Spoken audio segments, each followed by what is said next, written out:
David Lynch. The name itself evokes a sense of mystery, of strangeness, of surreal beauty, and unearthly discomfort. His films were not just films. They were experiences that made you feel as if you were walking through a dream, unsure whether you should be afraid or enchanted. He didn't just create movies, he created worlds. Worlds where beauty and terror coexisted, where the line between fantasy and reality was perpetually blurred. And with his passing, we find ourselves grieving not just the loss of a man, but of an entire universe he gifted us. David Lynch wasn't just a filmmaker. He was an artist in every sense of the word. A painter, a musician, a visionary who defied the boundaries of conventional storytelling and gave us something no one else could. He introduced us to a universe where nothing was ever quite what it seemed, a place where every sound, every image, every detail felt like it had a deeper meaning. The world of Lynch was one that demanded your full attention, and in return, promised to leave you changed forever. Born in Missoula, Montana, in 1946, Lynch's journey began in a place far removed from the bustling streets of Hollywood. His childhood, marked by constant moves, was one that instilled in him a sense of being an outsider, an observer, always watching, always searching for something deeper beneath the surface. It was this sense of searching that would come to define his work, as he took us on a journey into the darkest corners of the human psyche, into places where the strangest truths could be found. Lynch's early life was marked by a passion for painting, but it was in film that he would ultimately make his mark. In the late 1960s, he began experimenting with film, creating short, bizarre pieces like Six Men Getting Sick, 1967, which laid the foundation for his unique style. But it was Eraserhead, 1977, his feature debut, that truly made the world sit up and take notice. Eraserhead wasn't just a film. It was a fever dream of industrial decay, of nightmarish visions, and of profound alienation. It was a film that made you feel uncomfortable in your own skin and kept you thinking long after the credits rolled. But it wasn't just the unsettling imagery that made Lynch stand out. It was the way he forced us to confront the everyday through a lens of surrealism. His next major success, Blue Velvet, 1986, took the veneer of suburban life and peeled it back to reveal the dark, violent, and sexually charged underbelly beneath.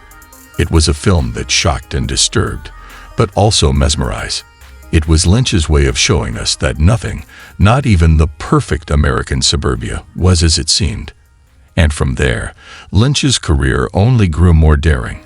Wild at Heart, 1990, Lost Highway, 1997, Mulholland Drive, 2000, and on. Each of these films felt like an invitation to dive deeper into the weird and wonderful world Lynch had crafted. These films didn't just ask questions, they demanded answers, all while keeping us guessing.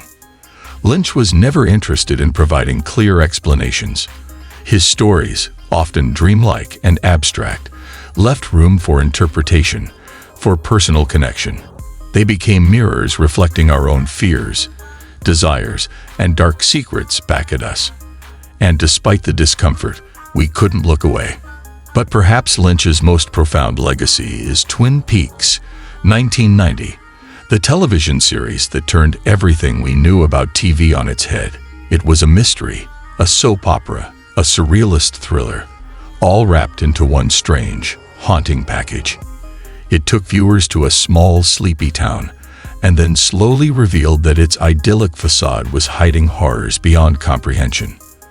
Lynch's ability to merge the mundane with the bizarre, to take something as ordinary as a small-town sheriff's office and turn it into a place of terror and wonder, was what made Twin Peaks so unforgettable. It was a world where every strange moment felt like a piece of something much bigger and much darker. But as much as we remember the strange worlds Lynch created, we must also acknowledge the man behind them. David Lynch was a man who lived as uniquely as he created. His dedication to transcendental meditation was a cornerstone of his life. He often spoke about how it helped him tap into a deeper creative space, a place where the subconscious and the conscious could meet. Meditation for Lynch was not just a practice, it was the key to unlocking the surreal landscapes that would later define his films. Through his art, Lynch showed us that there is more to reality than meets the eye, that there is beauty and meaning in the unexplained and the unknown. In his later years, Lynch continued to push boundaries with Inland Empire, 2006, a film that embraced digital technology and took abstraction to new heights. But it was his return to television with Twin Peaks, The Return, 2017, that proved Lynch had lost none of his spark. The show's 18 episodes, drenched in ambiguity, uncertainty, and terror, showed us that Lynch was not just an artist of the past. He was a creator who would continue to evolve, to challenge us, to make us feel. And perhaps that's what we'll remember most about him. His ability to make us feel deeply, even when we weren't sure what we were feeling. In his passing, we mourn not only the loss of a creator, but the loss of a world of strange beauty, a world where the ordinary and the extraordinary coexisted in an uneasy truce, a world that made us see the world through a different lens, one where the lines between reality and fantasy were always shifting, always uncertain. It is a world that now exists only in our memories, in the images and sounds he left behind. But perhaps that's the gift Lynch gave us, the ability to see the beauty in the strange, the terrifying, and the unknown. His films, his shows, his art, they will live on, forever etched into the fabric of our culture. And while we may never understand everything he wanted us to see, we'll always be grateful for the strange, wonderful, and terrifying journeys he took us on. David Lynch may be gone, but his legacy, his worlds, his visions, they remain. His films will continue to challenge us, to provoke us, and to make us see the world in new and unimaginable ways. He taught us that life isn't always linear, that beauty can be found in the most unexpected places, and that we should never stop questioning the world around us. So we say goodbye to David Lynch, but his art, his strange and beautiful art, will live on. It will continue to inspire, to mystify, and to remind us that there is always more beneath the surface. Thank you, David Lynch. Thank you for showing us a world beyond the ordinary. Thank you for making us see the beauty in the bizarre. You'll never be forgotten. Your legacy will live on, forever strange, forever beautiful, forever Lynchian.